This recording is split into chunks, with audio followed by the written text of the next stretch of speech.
नमस्कार दोस्तों, GK stocks में स्वागत है। आज का अपना टॉपिक है आरपीएफ एसआई और एसएससी सीएचएसएल के एग्जाम्स में पूछे जाने वाले इम्पोर्टेंट 20 प्लस जीके क्वेश्चंस। ये क्वेश्चंस आरपीएफ और एसएससी के एग्जाम्स में आ चुके हैं। तो चलते हैं दोस्तों, शुरू करते हैं आज का अपना इम्पोर्टेंट 20 प्लस जीके क्वेश्चंस, जो सभी एग्जाम्स के लिए इम्पोर्टेंट है। आप यदि किसी भी एग्जाम्स की तैयारी कर रहे हैं तो चलते हैं दोस्तों, शुरू करते हैं। इसके पहले एक रिक्वेस्ट है, यदि आप इस चैनल पर नए हैं या पहली बार आए हैं तो कृपया करके इस चैनल को सब्सक्राइब करिएगा तथा बेल आइकन को दबा दीजिएगा तथा इस वीडियो को लाइक करिएगा और अपने मित्रों के पास शेयर जरूर करिएगा। तो स्टार्ट करते हैं दोस्तों आज का अपना इम्पोर्टेंट 20 प्लस जी के question for all competitive exams. आज का अपना पहला प्रश्न है, भारत में दास प्रथा कब अवैध घोषित किया गया था? इसका आंसर है, भारत में दास प्रथा 1843 ईस्वी में अवैध घोषित किया गया था। यह एक इम्पोर्टेंट क्वेश्चन है। अगला प्रश्न है, भारत में अंग्रेजी शिक्षा किसके द्वारा लागू की गई थी? इसका आंसर, भारत में अंग्रेजी शिक्षा लॉर्ड विलियम बेंटिंक के द्वारा लागू किया गया था। अगला प्रश्न है, एनी बेसेंट भारतीय राष्ट्रीय कांग्रेस की अध्यक्षा कब बनी थी? इसका आंसर है, एनी बेसेंट 1917 ईस्वी में भारतीय राष्ट्रीय कांग्रेस की अध्यक्षा बनी थी। अगला प्रश्न है, चरक और नागार्जुन किसके दरबार की शोभा थे? इसका आंसर, चरक और नागार्जुन कनिष्क के दरबार की शोभा थे। यह बहुत ही इंपॉर्टेंट है क्योंकि यह एसएससी और आरपीएफ दोनों एग्जाम्स में आ चुके हैं।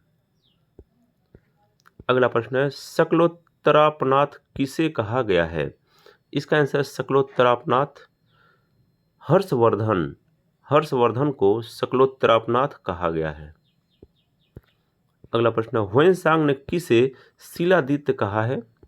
इसका आंसर, ह्वेनसांग ने हर्षवर्धन को शिलादित्य कहा है। अगला प्रश्न, चालुक्य शासक पुलकेशिन द्वितीय ने किस नदी के किनारे हर्षवर्धन को परास्त किया था? यह बहुत ही इंपॉर्टेंट क्वेश्चन है।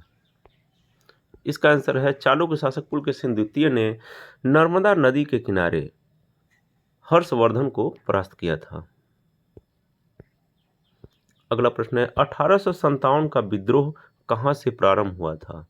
इसका आंसर है, 1857 का विद्रोह मेरठ से प्रारंभ हुआ था। अगला प्रश्न है, निम्नलिखित में से किसके द्वारा लोकसभा भंग किया जाता है? इसका आंसर, लोकसभा प्रधानमंत्री के परामर्श से राष्ट्रपति द्वारा भंग किया जाता है। अगला प्रश्न है, राष्ट्रपति और उपराष्ट्रपति की अनुपस्थिति में कार्यभार कौन ग्रहण करेगा? यह बहुत ही इंपॉर्टेंट क्वेश्चन है। इसका आंसर है, राष्ट्रपति और उपराष्ट्रपति की अनुपस्थिति में सर्वोच्च न्यायालय के मुख्य न्यायाधीश कार्यभार को ग्रहण करेंगे। अगला प्रश्न है, किस ग्रह में चंद्रमा की तरह कलाएं होती हैं? इसका आंसर है, बुध ग्रह। बुध ग्रह में चंद्रमा की तरह कलाएं होती हैं। अगला प्रश्न है, सौर मंडल का सबसे छोटा उपग्रह कौन है? इसका आंसर है, सौर मंडल का सबसे छोटा उपग्रह है डीमोस। यह भी वेरी वेरी इंपॉर्टेंट है। अगला प्रश्न है, बृहस्पति ग्रह पर लाल धब्बे किस संकेत के सूचक हैं? इसका आंसर है, अशांत बादल। बृहस्पति ग्रह पर जो लाल धब्बे हैं वे अशांत बादल के सूचक हैं। ये क्वेश्चन भी 2 बार एग्जाम से आ चुका है, एसएससी और आरपीएफ के। इस दृष्टि से यह भी बहुत ही इंपॉर्टेंट है। अगला प्रश्न है, सौर मंडल का सबसे बड़ा उपग्रह निम्नलिखित में से कौन है? इसका आंसर, सौर मंडल का सबसे बड़ा उपग्रह है गैनीमेड। यह भी इंपॉर्टेंट क्वेश्चन। अगला प्रश्न है, अनवरत योजना रोलिंग प्लान किस अवधि के लिए बनाई गई थी? इसका आंसर है, 1978 से 83 की अवधि के लिए अनवरत योजना या रोलिंग प्लान बनाई गई थी। अगला प्रश्न है, भारत में योजना अवकाश प्लान हॉलिडे था किसके पश्चात? इसका आंसर है, भारत में प्लान हॉलिडे या योजना अवकाश 1966 के सूखे के पश्चात था।